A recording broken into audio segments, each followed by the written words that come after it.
verset 8, Éphésiens, chapitre 5, verset 8 à 14. Nous lisons. Autrefois, vous étiez ténèbres, et maintenant, vous êtes lumière dans le Seigneur. Marchez comme des enfants de lumière, car le fruit de la lumière consiste en toutes sortes de bonté, de justice et de vérité. Examinez ce qui est agréable au Seigneur, et ne prenez point part aux œuvres infructueuses des ténèbres, mais plutôt condamnez-les, car il est honteux de dire ce qu'ils font en secret. Mais tout ce qui est condamné est manifesté par la lumière, car tout ce qui est manifesté est lumière. C'est pour cela qu'il est dit, réveille-toi, toi qui dors, relève-toi d'entre les morts, et Christ t'éclairera. Parole du Seigneur. Amen. Amen. Que la grâce de notre Seigneur Jésus-Christ, qui revient bientôt, soit avec vous tous. Amen. C'est notre espérance. Il y a d'autres qui n'ont pas cette espérance, qui n'ont pas cet espoir du retour de Jésus. Ils adorent, ils font tout, mais il n'y a rien dans le cœur qui les prouve qu'un jour, ils auront une récompense positive de ce qu'ils sont en train de faire. Mais Christ nous a donné l'assurance à travers la puissance de son Esprit Saint, que son nom soit sanctifié. Merci pour la chorale et merci pour le chant. Ce qui nous a été lu dans le livre d'Éphésiens, Éphésiens chapitre 5, il termine par quelque chose qui est très important. Réveille-toi, toi qui dors. Relève-toi d'entre les morts, et Christ t'éclairera. Amen. Se réveiller après un sommeil. Prions. Merci éternel notre Dieu, nous nous remettons à toi et que tu parles à notre place et pas à nous, au nom de Jésus. Amen. Amen. La Bible nous parle du commencement du ciel et de la terre. Enfin, si on peut dire le commencement de tout, sauf le commencement de Dieu. Et au commencement, tout était ténébreux, informe et vide. Il y a des ténèbres sur la surface de la Bible. Dieu a dit que la lumière soit et la lumière fut. Et ainsi, il y a eu une différence entre la lumière et les ténèbres, et qui a donné naissance au jour et à la nuit. Les jours sont faits pour travailler parce qu'il y a de la lumière. Mais les nuits sont faites pour dormir. Et le sommeil occupe une place très importante dans notre vie. Nous ne pouvons pas rester sans dormir. Vous et moi, nous avons dormi il y a quelques heures. Maintenant, nous sommes réveillés. Ce qui fait que le sommeil occupe une place très importante dans la vie d'un être humain. 8 heures de sommeil environ. Un tiers de notre vie. Ça veut dire que si vous avez 75 ans, vous avez passé 25 ans en train de dormir. Oui, c'est ce que ça veut dire. Si c'est un tiers de notre vie. Donc le sommeil est très important. Et la Bible nous parle du sommeil. Premièrement, elle parle de la mort, c'est-à-dire quand nous transportons les gens au cimetière, nous les enterrons, on nous parle, on nous dit qu'ils sont en train de dormir. Ça, c'est une autre sorte de sommeil. Et il y a ce sommeil aussi que je viens de dire, que nous étions tous réveillés, et nous avons dormi toute la nuit. Il y a quelques heures, nous sommes sous nos pieds, et nous sommes venus ici pour adorer. Ce sommeil, aussi on l'appelle sommeil. Et ce sommeil a 3 ou 4 phases, selon les spécialistes. Moi, je ne suis pas un spécialiste de l'étude du sommeil. Mais j'ai appris qu'il y a premièrement ce qu'on appelle, le premier stade, c'est un sommeil léger. Qu'est-ce qu'un sommeil léger? Peut-être vous êtes assis sur la table, ou bien ici assis sur des bancs, et quelqu'un prêche, et vous commencez à somnoler. Ça, c'est le sommeil léger. Comme une poule qui veut picorer des petits grains. À un certain moment, vous vous réveillez pour prendre conscience de ce qui est autour de vous. Ça, c'est le sommeil léger. Et pardon, ça, c'est la somnolence. Excusez-moi. Et il y a un sommeil léger. Après cette somnolence, il y a un sommeil léger qui vient. C'est-à-dire, vous êtes endormi, vous n'êtes pas complètement coupé du courant de ce qui est autour de vous. Je corrige bien. Le premier, ce n'est pas le sommeil, mais c'est la somnolence. Et maintenant, ce sommeil léger, vous êtes entouré, mais vous ne savez pas, vous êtes au courant de ce qui se passe autour de vous, mais vous ne pouvez pas saisir en réalité qu'est-ce qui se passe. Ça, c'est un sommeil léger. Et après, nous avons un troisième stade, que les gens divisent en deux. D'autres prennent ça comme un troisième stade, le sommeil profond. Vous êtes endormi. Et rien ne bouge. Tout le corps est inerte. Et ce stade du sommeil profond, on peut le diviser en deux. D'autres le divisent en ça. Et la quatrième, ou bien le quatrième stade, disons, c'est le sommeil paradoxal. Premièrement, la somnolence, sommeil léger, sommeil profond. Et dans ce sommeil profond, nous avons un sommeil qui n'est pas trop comme celui dont nous allons parler maintenant, le sommeil paradoxal. Paradoxal parce qu'il y a trop de paradoxes à ce stade. C'est là où nous allons rêver.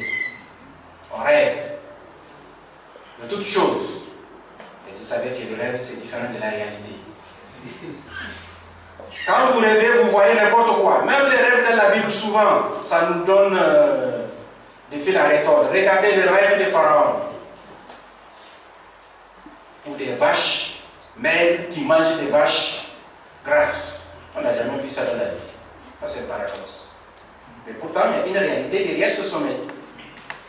Regardez le rêve de Nebuchadnezzar, une statue avec différents métaux. Regardez Daniel. Lui aussi, dans ses visions nocturnes, il voit différents animaux. Des lions avec des ailes. Avez-vous vu des lions avec des ailes? Des léopards qui ont 4 têtes. Et une bête qui a 10 cornes. Et même pire, il y a une corne qui parle avec arrogance. Ça, c'est paradoxal.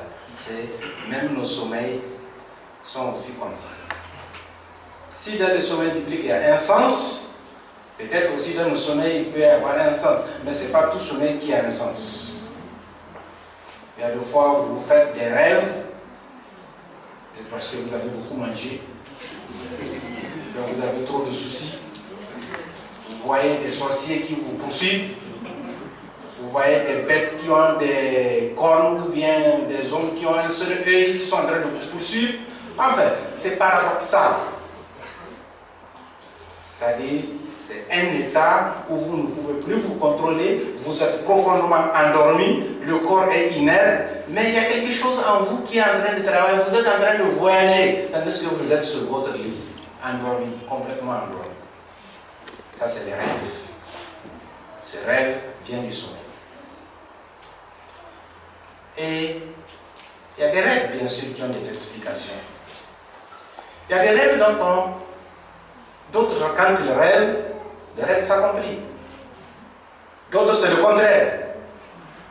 Et d'autres rêves aussi ne veulent rien dire. Seulement, ça effraie. On se lève avec des cauchemars, avec des maux de tête. Ça ne veut rien dire. Je ne suis pas un spécialiste des rêves. Mais il y a d'autres qui cherchent beaucoup d'explications dans les rêves. Quand tu traverses une rivière, ça veut dire que tu traverses des problèmes. Ou bien quand tu grimpes une montagne, à la fin on te demande est-ce que tu as atteint le sommet. Si tu n'as pas atteint le sommet, ça veut dire que les problèmes là vont t'étrangler. On essaie de donner beaucoup d'explications, mais les rêves en tant que tels ne sont que des rêves. Ce ne sont pas des réalités. Même s'il y a certains qui ont une explication, la majorité de nos rêves n'ont rien à voir avec la réalité. C'est pourquoi c'est un rêve. On peut aussi rêver les yeux ouverts. Je suis là. Et j'imagine. Peut-être la pauvreté m'a tellement frappé et j'imagine que je suis riche. Ah, si j'ai de l'argent, voilà ce que je vais faire. Je vais voyager, je vais aller ici, je vais aller par ainsi de suite. Ça, c'est aussi un rêve, les yeux ouverts, qui est différent de la réalité. Je me vois en train de me promener dans les rues de Washington ou bien de Londres ou bien quelque part, tandis que je suis ici, dans l'église, assis sur les bancs. Ça aussi, c'est un rêve. Et il n'est pas empêché de rêver, parce que nous ne pouvons pas contrôler nos rêves. C'est quelque chose qui nous arrive dans le sommeil. Comme il existe des rêves physiques aussi, il existe certains rêves, même sur la vie spirituelle. Comme ce rêve dont je dis, on a les yeux ouverts, mais on a l'esprit ailleurs. Rappelez-vous de l'enfant prodigue. Il est dans la maison de son père. Il a tout dans la maison de son père. Mais il se met à rêver. Oh, la vie se trouve quelque part. La vie se trouve dans le monde. Qu'est-ce que je vais faire pour pouvoir réaliser mon rêve?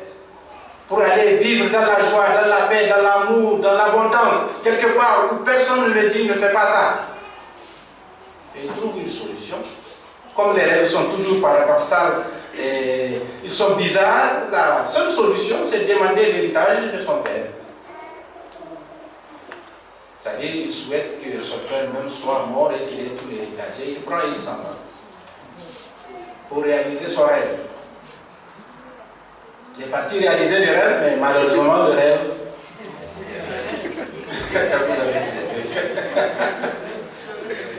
Et confus, il revient à la maison. Il s'était réveillé. Il s'était réveillé, il a compris qu'il était dans le rêve. Et il vient à la réalité. Ce n'est pas l'enfant prodigue seulement qui rêve. Il y a aussi des grands qui rêvent. Vous vous rappelez du prophète Salomon.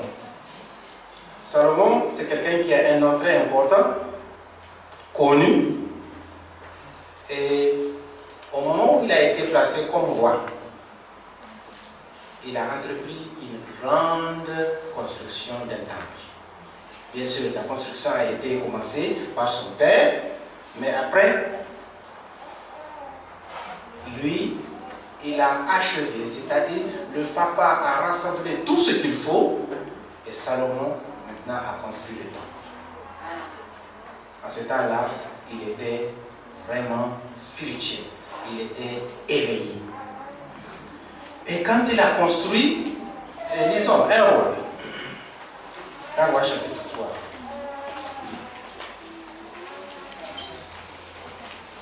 Un roi chapitre 3. Verset 5. Quand il a fini la construction de ce temple,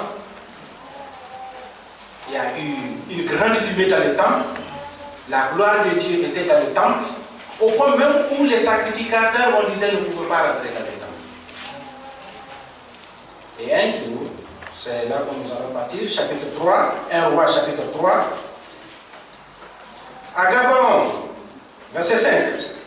L'Éternel apparut en songe à Salomon pendant la nuit. Et Dieu lui dit, demande ce que tu veux, que je te donne.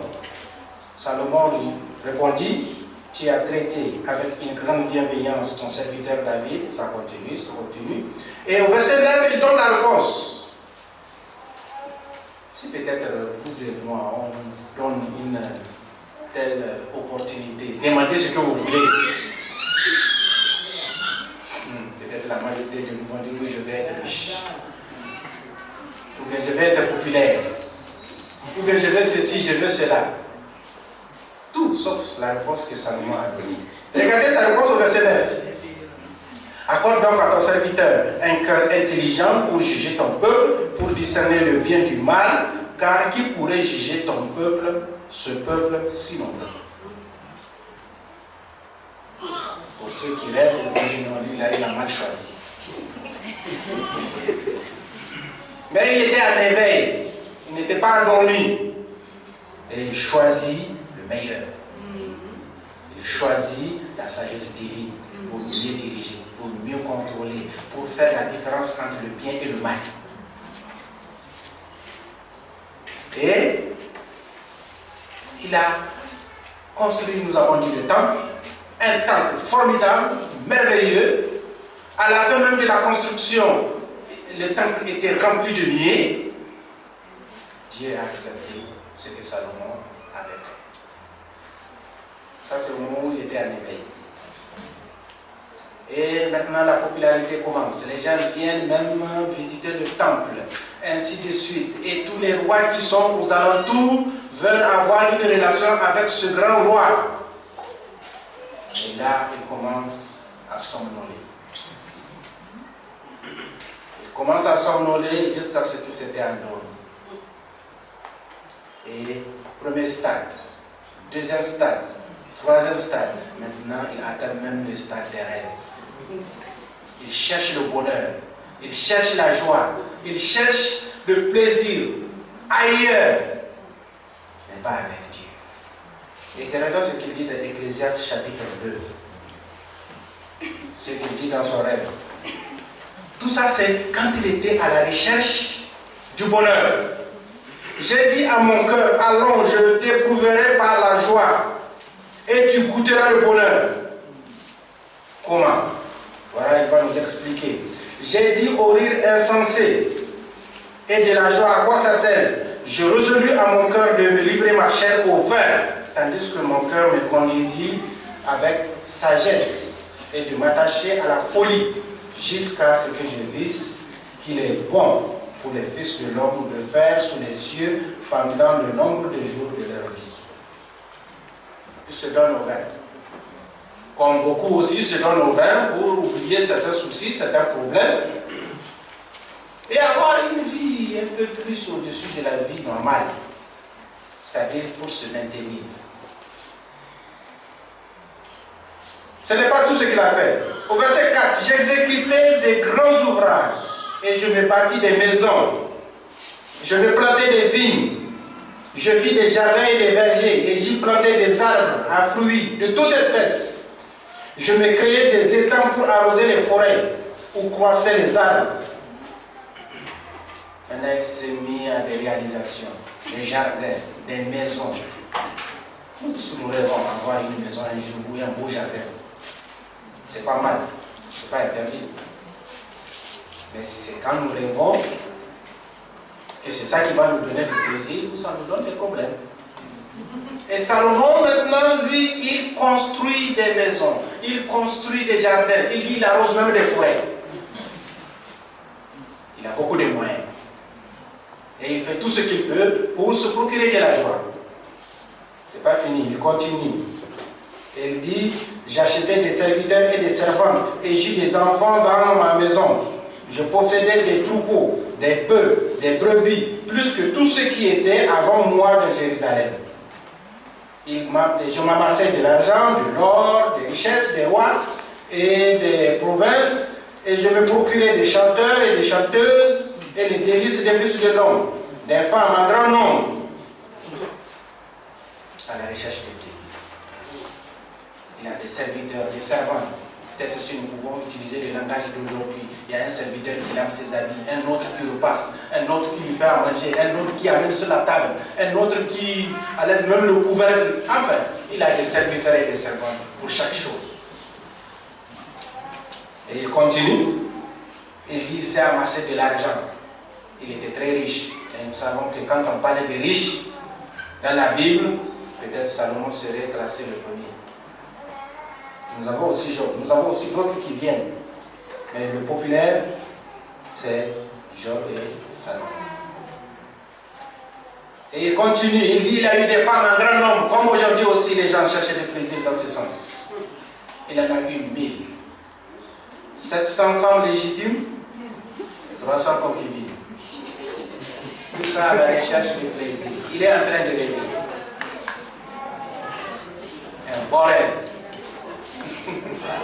Il cherche un plaisir en dehors de ce que Dieu lui a donné. C'est-à-dire que ce n'est plus de Salomon que Dieu a visité à Gabaon. Mais c'est un autre maintenant qui a pris le chemin de l'enfant prodigue. Il cherche plaisir ailleurs. Tout ce que mes yeux, je suis au verset 10, tout ce que mes yeux avaient désiré, je ne les ai point privés. Je n'ai refusé à mon cœur aucune joie, car mon cœur prenait plaisir à mon travail. Et c'est la part qui m'est revenue. Tout ce il a même utilisé la sagesse de ce monde-là. Il a fait, il a utilisé lui-même la folie. Il s'est emprunté sur ce chemin. Tout ce que son cœur désirait pour être vraiment joyeux, avoir une vie juste et bonne, une vie au-dessus de la vie des êtres humains, se sentir à l'aise. Il a essayé. Il était profondément endormi et profondément dans son rêve. Mais à la fin, il s'est réveillé. Et quand il s'est réveillé, il a écrit Ecclésiaste. Et quand vous lisez Ecclésiaste, il y a un refrain. Tout est vanité et poursuite du vent. Tout est vanité. Tout est vanité. Voilà maintenant, il est revenu à la vie. Il voit que dans son rêve, bien sûr, il a cru trouver du bonheur, mais il ne l'a pas trouvé. Et aujourd'hui, beaucoup d'entre nous sont en train de chercher du bonheur, peut-être par l'une de ces choses que Salomon a expérimentées. Je ne sais pas lire dans les cœurs. Je ne suis pas voyant. C'est nous-mêmes qui pouvons regarder où nous sommes. Et nous pouvons trouver la solution parce qu'à la fin, nous allons voir ce qui s'était passé. Donc, au moment où il s'est maintenant réveillé, il a compris que toutes ces choses, ce ne sont que des rêves, différents de la réalité. De la même manière, quand nous rêvons, nous voyons des léopards à 7 têtes et à 4 têtes. Nous voyons des bêtes qui ont 10 cornes. Même si ça a du sens, nous, nos rêves aussi sont bizarres. Ça n'a aucun sens. Vous pouvez rêver qu'un sorcier est en train de vous poursuivre et ce n'est rien. Peut-être que vous avez trop mangé. Et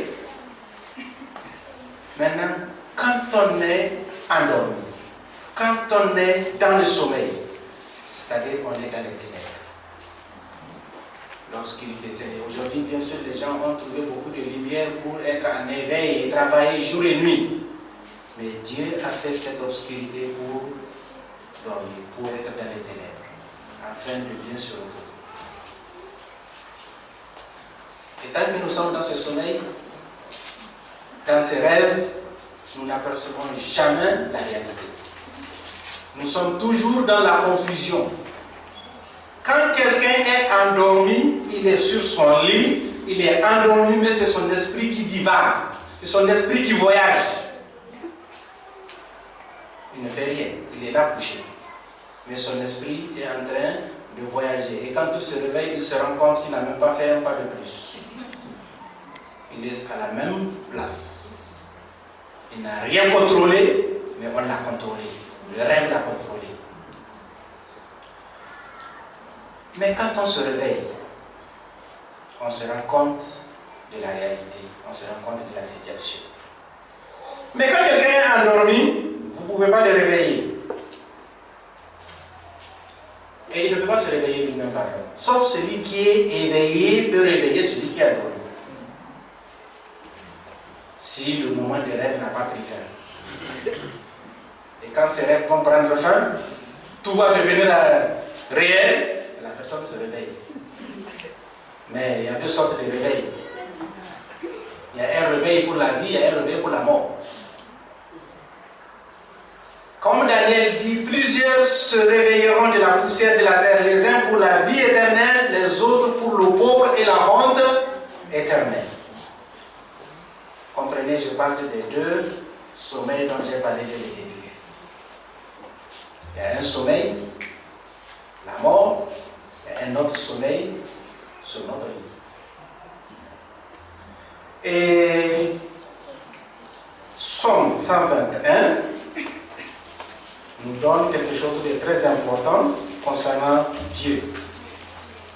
Somme 121, verset 4.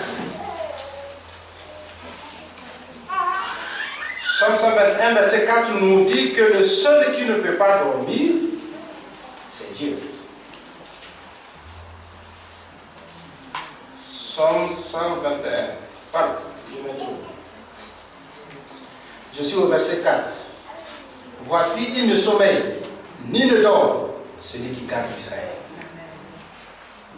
Quand nous sommes profondément endormis dans nos rêves, profondément inertes, nous ne pouvons pas nous réveiller. Il faut quelqu'un à côté de nous pour nous réveiller. La même chose quand nous sommes dans ces rêves comme celui de Salomon, Dieu seul peut nous réveiller. Ou quelqu'un qui est à côté de nous, qui peut être touché par Dieu et nous toucher et on se réveille. Maintenant, quand on se réveille, qu'est-ce qu'il faut faire?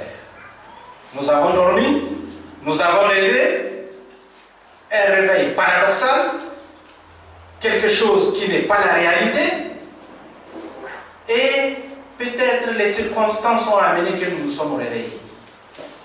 Qu'est-ce qu'il faut faire? Nous allons partir de Esdras. Esdras, chapitre... Esdras, chapitre 1. Nous avons aussi un roi qui était endormi. La première année de Cyrus, de Perse, le roi de Perse, afin que s'accomplisse la parole de l'Éternel prononcée par la bouche de l'Éternel. Je reprends. La première année de Cyrus, roi de Perse, afin que s'accomplisse la parole de l'Éternel prononcée par la bouche de Jérémie, l'Éternel réveilla l'esprit de Cyrus, roi de Perse, qui fit faire de vive voix et par écrit cette publication dans son royaume. Ainsi parle Cyrus, roi de Perse, l'Éternel, le Dieu des cieux, m'a donné tous les royaumes de la terre et m'a commandé de lui bâtir une maison à Jérusalem en Juda. Voilà quelqu'un qui était endormi, se réveille. La première des choses, c'est construire la maison de l'Éternel. Il a trop dormi, bien sûr. Il a trop rêvé, bien sûr. Mais à son réveil, réveillé par l'Esprit de Dieu, parce que nous avons vu c'est Dieu seul qui peut nous réveiller. Et dès qu'il s'est réveillé, la première des choses qui a traversé son esprit, c'est bâtir une maison de Dieu en Juda. Salomon, la même chose, quand il était en éveil, il a bâti une grande maison. Mais il s'était endormi et il a commencé à rêver. Et le roi aussi, la même chose. Et à côté de Esdras, nous avons Néhémie. Nous avons, pardon, on va sauter, on va aller dans les livres d'Agé. Agé, Zacharie. Agé, la référence commence à partir du verset 14. Toujours Jérusalem était en ruine en ce moment. L'Éternel réveilla l'esprit de Zorobabel, fils de Sétiel, gouverneur de Juda, et l'esprit de Josué, fils de Josadak, le souverain sacrificateur, et l'esprit de tout le reste du peuple. Ils vinrent et se mirent à l'œuvre dans la maison de l'Éternel des armées, leur Dieu, le 24e jour du 6e mois, la seconde année du roi de Darius. Ou la 6e année du roi Darius, pardon. Réveillé par l'Esprit de Dieu, Zorobabel et le peuple se mettent aussi en route pour construire le temple de l'Éternel. Quand nous sommes endormis, nous ne pensons pas au temple de l'Éternel. Nous pensons à nos propres activités, à nos propres maisons, à nos propres futurs. Nous sommes dans un rêve. Mais dès qu'on se réveille, la première des choses à faire ici, c'est construire le temple de l'Éternel. Quand nous sommes dans nos rêves, chercher plaisir quelque part, nous nous en foutons de notre corps. Nous nous en foutons de notre vie spirituelle. cela n'a pas d'importance. Pour nous, l'essentiel, ce n'est pas Dieu. Il n'a pas la première place. La première place, ce sont nos objectifs. Mais dès qu'on se réveille, comme l'enfant prodigue, on reprend le retour, on prend le chemin de retour à la maison. Et nous rentrons à la maison pour soigner notre corps. Dès qu'il est arrivé, qu'est-ce qui s'est passé? Le Père l'a revêti, de nouveaux habits, beaucoup de choses. Et si nous sortons de nos réveils, et de nos sommeils, de nos rêves, nous revenons à Dieu, et Dieu va nous transformer. Parce qu'il a dit dans les livres des Corinthiens, vous êtes le temple du Saint-Esprit qui est en vous. Si nous sommes le temple du Saint-Esprit, maintenant que nous sommes de retour, il faut penser à ce temple qui est notre corps. Il faut penser à ce temple qui fait de nous des héritiers de la vie éternelle. Parce que c'est la maison de Dieu. Quand on est en éveil, la première des choses à faire, c'est construire le temple de Dieu. Et le temple de Dieu va encore beaucoup plus loin. Pierre nous dit, nous sommes des pierres vivantes pour former une maison sainte, un temple vivant pour l'Éternel. L'ensemble de ces temples vivants forme une maison spirituelle pour Dieu. Nous nous mettons à la construction. Nous nous mettons à l'évangélisation. Nous-mêmes, nous devenons des pierres vivantes, transformées par la puissance de l'Esprit. Nous ne sommes plus dans les rêves, nous ne sommes plus dans un truc paradoxal, mais nous sommes dans une réalité maintenant. Et Dieu est à la première place.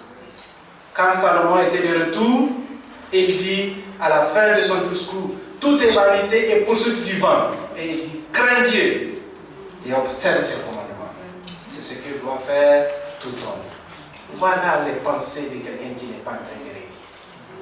Craindre Dieu, observer ses commandements. Non seulement ça, construire le temple qui est son propre corps.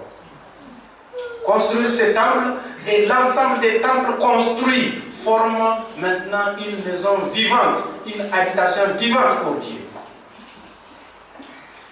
Dieu veut aussi des bâtiments. Il n'est pas interdit de construire des bâtiments. Aujourd'hui, nous sommes dans un bâtiment pour adorer. C'est bon, très bon même. Mais mieux, le temple spirituel. Il veut vivre dans un temple vivant formé par vous et moi. Et pour former ce temple vivant, il faut que nous aussi nous soyons vivants. Pour que nous soyons vivants, il faut que nous nous réveillions de notre sommeil. Et pour être réveillés du sommeil, il faut la puissance de Dieu. Il faut l'Esprit de Dieu. Quand le sommeil est profond, c'est très difficile de se réveiller soi-même. Et Dieu a promis à nous tous, si nous le désirons, il peut le faire. Nous pouvons être à plusieurs stades de ce sommeil. Nous pouvons être au stade d'assoupissement, la somnolence. Nous pouvons être au stade léger. Nous pouvons être au stade profond ou bien au stade paradoxal. Il n'y a pas quelque chose que Dieu ne peut pas faire pour nous afin de nous réveiller de nos rêves. S'il y a quelqu'un qui dort à côté de nous et que nous avons vu, mon frère dort, mon mari dort, mon épouse dort, mon enfant est en train de dormir, je suis vivant, il faut que je me réveille. Afin qu'il craigne Dieu, qu'il observe ses commandements, afin qu'il travaille son corps, qui est le temple du Saint-Esprit. Notre corps n'est pas destiné à faire de n'importe quoi. Dieu nous a créé une créature si merveilleuse que nous devons nous donner tout entier à lui. Ne pensez pas que moi qui parle ici, je suis pur. Non. Nous sommes en train de voir, nous tous, comment nous pouvons progresser vers l'idéal. Nous réveiller de nos sommeil, construire le temple, construire l'église de Dieu. Il y a beaucoup qui sont profondément endormis. Nous sommes même morts. Mais avec la puissance de Dieu, on peut les réveiller. À condition que nous soyons réveillés. Et on dort la nuit, dans les ténèbres. Et quelqu'un qui est en train de rêver, c'est qu'il vit dans les ténèbres. Il faut que la lumière apparaisse dans nos cœurs. Il faut que la lumière apparaisse dans nos vies, qu'elle nous éclaire et que nous voyons là où elle est. Nous tous, nous avons quelque chose à changer dans notre vie. Chacun de nous ici a un rêve. Il est en train de rêver quelque part. Mais Dieu peut le réveiller. Si nous le désirons, nous allons apprendre la crainte de l'Éternel. Le dernier verset que nous allons lire se trouve dans le livre de Romains. Romains chapitre 13. Là aussi, il va dans le même sens de ce que nous venons de lire en premier lieu. Romains chapitre 13, nous allons lire à partir du verset 11. Cela importe d'autant plus que vous savez en quel temps nous sommes. C'est l'heure de vous réveiller, en fin du sommeil. Car maintenant le salut est plus près de vous que lorsque nous avons cru. La nuit est avancée. Le jour approche. Dépouillons-nous donc des œuvres des ténèbres et revêtons-nous les armes de la lumière. Marchons honnêtement, comme en plein jour, loin des excès de l'ivrognerie, de la luxure, de l'impudicité, des querelles et des jalousies. Mais revêtez-vous du Seigneur Jésus-Christ et n'ayez pas soin de la chair pour en satisfaire les convoitises. Très important. Ça résume ce que nous venons de dire. Le sommeil est très dangereux. Même la somnolence. Beaucoup ont perdu leur vie au volant en dormant. Et à plus forte raison, maintenant, quelqu'un qui dort profondément. Et le sommeil spirituel aussi est dangereux. Ça conduit à la mort. Et si ça conduit à la mort, il est temps de vous réveiller. Il est temps de demander à Dieu qui ne dort ni ne sommeille. Dieu, je veux que tu me réveilles afin que je puisse bâtir ton temple qui est mon corps, afin de bâtir aussi ton temple qui est ton église, et que je puisse en moi-même être un témoin vivant de ta parole. Partout où on me voit, qu'on dise ça c'est un vrai enfant de Dieu. Ça c'est le grand défi qui est devant nous. Demandons à Dieu de nous réveiller et il va le faire. Que Dieu nous aide. Au nom de Jésus. Amen. Amen.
Seigneur Jésus-Christ, l'amour de Dieu Tout-Puissant et la communion de son Esprit soient avec nous tous.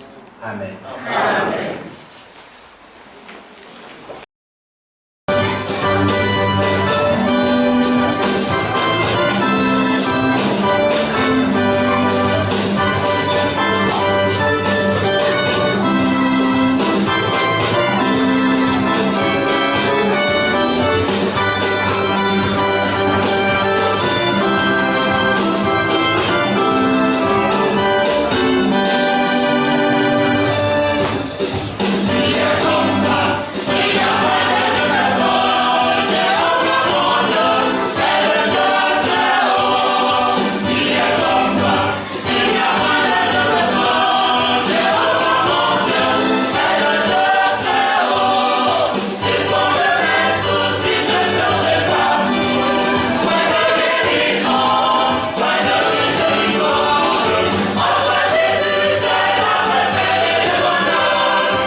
asseoir, j'ai besoin de vos 5 minutes.